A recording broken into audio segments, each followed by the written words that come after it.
بسم الله الرحمن الرحيم. So for this 1 month, throughout the year, we may lavish attention on our physical bodies and neglect our ruh, but for 1 month, Allah has placed us under an obligation to pay some attention to our ruh and our spirit, so that it may create a momentum in us that will last throughout the year of doing something at least for our ruh, of caring for it, of nourishing it, of paying it some attention and helping it grow and flourish rather than killing off its growth. And why the month of Ramadan? Because Ramadan is a month of spirituality. Ramadan is a month of the ruh. I said earlier that the physical body comes from the earth. Its nourishment will come from the earth. Food will come from the earth. The spirit comes from the heavens. Its nourishment will come from the heavens. And its greatest nourishment is the Holy Quran.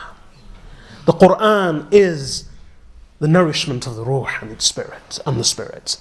And Ramadan is the month of the Quran.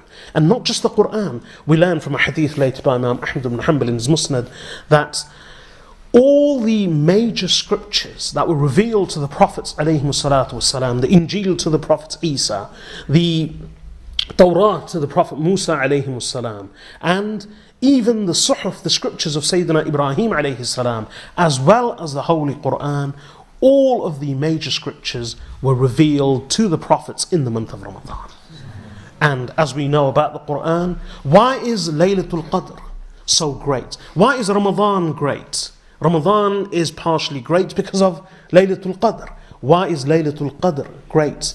It's partially great because both Ramadan and the night of Qadr owe their greatness to the Holy Quran. Because the Holy Quran was revealed in Laylatul Qadr, meaning in one go, almost as a single instance of revelation from the highest heaven to the lowest heaven in preparation for its gradual revelation to Rasulullah sallallahu alaihi wasallam. That occurred on Laylatul Qadr, in the month of Ramadan. And coincidentally, the very first verses were also revealed in the month of Ramadan to the Prophet sallallahu alaihi wasallam. Not just the Holy Quran, but the other scriptures to the other messengers were all revealed in the month of Ramadan. In this month, Jibreel alayhi salam would come and meet with the Prophet sallallahu alayhi wasallam, and they would revise the Holy Quran. One would read to the other whilst the other listened, and then the other one would read and the other would fall silent and listen attentively. Ramadan is a month of the Quran. Ramadan is a month of revelation. Ramadan is a month of the nourishment of the ruh. And this is why, what do we do in Ramadan? If you look at all the teachings of Ramadan, they are designed to divert our attention from our physical bodies to the spirits. Allah has told us during the day you are to fast. The Prophet ﷺ has told us during the night you are to recite the Quran. In Taraweeh, in Qiyam. Ramadan is a month of the Quran. That's why in another hadith later by Imam Ahmad ibn Hanbal in his Musnad from Sayyidina Abdullah ibn Amr radiyallahu anhu, Prophet sallallahu alayhi wasallam says, on the day of resurrection, Allah will give a voice to both the fast and the Quran.